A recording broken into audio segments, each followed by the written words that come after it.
दोस्तों, स्वागत है आप सभी का मेरे शिल्पी अम्बेडकर चैनल में। दोस्तों, आज भीमा का 63 एपिसोड चल रहा है और इसकी शुरुआत होती है गर्जन कोठी से, यानी कि कैलासा बुआ के घर से, जहाँ पे सभी लोग बैठ करके बातें कर रहे थे। कैलासा बुआ के जितने भी परिवार वाले थे सभी बैठ के बातें कर रहे थे। जब दिसंबर भीमा के बारे में बात कर रहे थे तो कैलासा बुआ और उनके परिवार वालों को बिल्कुल भी अच्छा नहीं लगता है। जब जो दिसंबर थे वो पवन को समझा रहे थे कि बेटा अभी तुम्हें अपनी पढ़ाई करनी चाहिए, लेकिन वो सब ना कर करके तुम भीमा के पीछे लगे रहते हो, उनको नीचा दिखाने की पूरी कोशिश करते हो। तो इससे अच्छा होगा कि तुम भी पढ़ाई लिखाई करो और तुम्हारी तो परीक्षा चल रही है, इसकी तैयारी करो। तो दोस्तों, वहाँ पे जब दिसंबर पवन को समझा रहे थे तो किसी को भी अच्छा नहीं लग रहा था। कैलासा बुआ कहती है कि चलो ठीक है, आज से हम लोग अपने बारे में सोचते हैं, अपने घर वाले के बारे में सोचते हैं। जिसके बाद कैलासा बुआ ये कहती है कि दिसंबर की अब शादी करवा देनी चाहिए। अगर शादी हो जाएगी तो ये जो भाषण सुनने को मिल रहा है ना, वो शायद कम हो जाएगा। दोस्तों, दिसंबर की बातें उन लोगों को ना भाषण लगती थी, अच्छी नहीं लगती थी, इसीलिए वो सब चाहते थे कि दिसंबर की अगर शादी हो जाएगी तो कुछ तो असर पड़ेगा, शायद वो शादी में उलझ जाए, चाहे जो कुछ भी हो, लेकिन इससे इन लोगों को कम सुनना पड़ेगा जो दिसंबर बातें करते हैं वो। इसीलिए कैलासा बुआ कलिका सिंह से कहती है कि लड़की ढूंढने के लिए। इसके बाद वहाँ पे सभी लोग बहुत खुश हो जाते हैं दिसंबर की शादी को लेकर के। दिसंबर चाहते थे कि वो शादी ना करे, लेकिन ये लोग कह रहे थे कि उनकी शादी करने के लिए। कलिका सिंह भी धर्मशिला से कहते हैं कि धर्मशिला तो अपने देवर की शादी की तैयारी करो, तो वो भी बहुत ज़्यादा खुश हो जाती है। जिसके बाद दोस्तों दिसंबर उन सभी से कहते हैं कि अम्मा मैं शादी करना नहीं चाहता हूँ, क्योंकि इस घर में बहुओं की क्या दशा है ना वो मैं ही जानता हूँ। जिसके बाद रमशीला कहती है कि क्या देवर जी ये कैसी बातें कर रहे हैं, इस घर में तो बहू कितने अच्छा से रहती है, और अगर आपको विश्वास नहीं हो रहा है तो भाभी से भी पूछ लीजिए। वो जो बड़ी बहू थी, यानी कि कैलासा बुआ की जो बड़ी बहू थी, उनको बुलाती है धर्मशिला कि दीदी आप यहाँ पे आइए। तो उनसे भी वो पूछती है कि भाभी आपको इस घर में कोई दिक्कत होती है। तो फर्स्ट में तो वो बोलती है, जो विधवा थी वो बोलती है कि हाँ। तो यह सुनने के बाद सभी हैरान हो जाते कि वो हाँ कैसे बोलती, लेकिन डर के मारे जिसके बाद दोबारा फिर से वो बोलती है कि नहीं मुझे कोई दिक्कत नहीं होती है घर में। फिर कहती है कि मुझे किचन में काम है, मैं जा रही हूँ। इतना कह के वो वहाँ से चली जाती है। जिसके बाद भी दिसंबर सभी को अपना फैसला बताते हैं कि मैं शादी नहीं करना चाहता हूँ। इतना कह के वो सभी वहाँ से चले जाते हैं। लेकिन उससे पहले कैलासा बुआ दिसंबर को ये कहती है कि जिस तरह से तुम्हारा ये चीज़ जो गलत साबित हो गया ना, वैसे ही भीमा का जो तुम पे विश्वास है ना वो भी गलत साबित हो जाएगा। तुम्हें लगता है कि भीमा जीत जाएगी, ये सब गलत साबित होगा।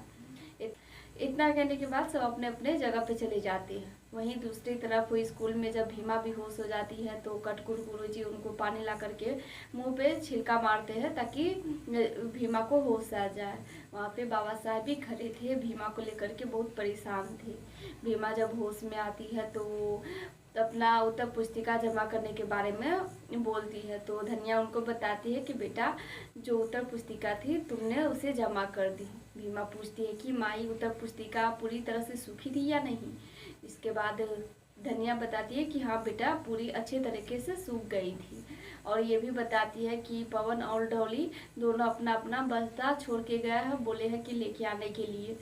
तो भीमा कहती है कि हाँ माई वो तो मेरा काम है, मैं काम करूँगी, काम करने में कोई मुझे कमी नहीं है, मैं वो पूरा करूँगी।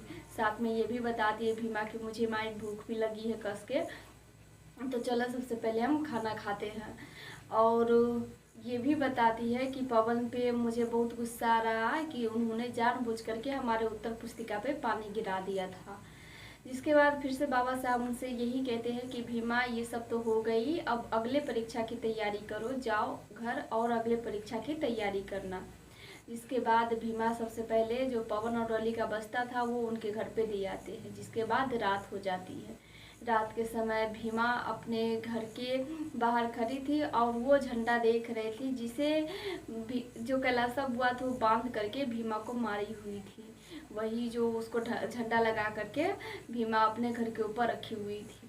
वहीं पे खा रहा थी तो वहाँ पे उनकी माई आती है, पूछती है कि क्या करेगी बेटा, तो भीमा बताती है कि माँ इसी के बात है। वहीं दूसरी तरफ दोस्तों बिशंबर जो थे लालटेन में मिट्टी का तेल डालते हैं, तो वहाँ पे आती है उनकी विधवा भाभी। वो पूछती है कि देवर जी आप इस लालटेन का क्या कीजिएगा। तो बिशंबर बताते हैं कि भाभी मैं तो इस लालटेन को जा रहा हूँ भीमा को देने, क्योंकि उसको अभी ना पढ़ने की आवश्यकता है। और वो ये भी बताते हैं बिशंबर कि मैं उनके संघर्ष में थोड़ा सा हिस्सा ले रहा हूँ। अगर वो भीमा जो है ना बहुत अच्छा काम कर रही है, इसीलिए थोड़ा सा सहयोग मैं भी कर रहा हूँ। यह सुनने के बाद उनकी विधवा भाभी उनसे पूछती है कि देवर जी अगर इस बात की जानकारी किसी को हो जाएगी तो आप जानते हैं क्या करेंगी। बिशंबर कहते हैं कि हाँ भाभी मैं जानता हूँ, वो यही बोलेंगे कि मैं कुछ नहीं करता हूँ, कोई काम वगैरह नहीं करता हूँ, हमेशा भीमा के पीछे लगा रहता हूँ, या फिर यही कहेंगे कि मैं इस घर का ना जो नाम है ना वो डुबा दिया, यही कहेंगे और कुछ नहीं। जिसके बाद भी जो उनकी विधवा भाभी कहती है कि कोई बात नहीं देवर जी मैं भी जानती हूँ, और वो ये भी कहती है कि मैं इस बात को किसी को नहीं बताऊंगी। साथ में जो विधवा भाभी उनकी थी वो बताती है कि देवर जी आप शादी करने के बारे में सोचिए, अगर शादी हो जाएगी आपकी तो हो सकता है सब कुछ ठीक हो जाए। बिशंबर कहते हैं कि भाभी आपको अभी भी ऐसा लग रहा है कि इस घर में किसी के आने से सब कुछ ठीक हो जाएगा, और वो भी एक के आने से। तो उनकी विधवा भाभी कहती है कि देवर जी एक भीमा से सब कुछ सही हो रहा तो क्या आपकी पत्नी जो जब आ जाएगी तो क्या सब कुछ ठीक नहीं हो जाएगा। यह बात बिशंबर के दिमाग में भी बैठ जाता है कि हाँ अगर अकेली भीमा सब कुछ सही कर सकती है तो मेरी पत्नी भी इस घर को सुधार ही सकती है। साथ में उनकी विधवा भाभी ये भी कहती है कि अगर आपकी पत्नी इस घर में आ जाएगी तो हमारी कम से कम सहेली तो हो जाएगी। और ये भी बताती है कि धर्मशिला की भी इस घर में कोई हैसियत नहीं है, मैं ही जानती हूँ कि वो कैसी रहती है। उसी समय कैलाशा बुआ हल्ला करने लगती है कि कहाँ गई ये कामचोर, अभी तक खाना लेकर के नहीं आई। तो जो उनकी विधवा भाभी थी वो बताती है कि देवर जी शादी करने के बारे में सोचिएगा, नहीं तो आपकी ये भाभी हमेशा कामचोर ही कहलाएगी। जिसके बाद बिशंबर के दिमाग में ये बात बैठ जाती है। वहाँ से बिशंबर लालटेन लेकर के चले जाते हैं भीमा के पास। वहाँ पे वो जो धनिया और भीमा थी वो देख के उनको हैरान हो जाती है, साथ में पूछती भी है कि आप यहाँ पे किस लिए आए हैं।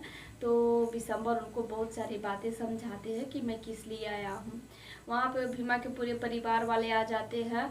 आने के बाद बिशंबर से ये कह रहे थे कि अगर कैलाशा बुआ को ये मालूम चला कि आप लालटेन लेकर के यहाँ पे आए हैं तो पता नहीं है कि वो क्या कर बैठेंगे।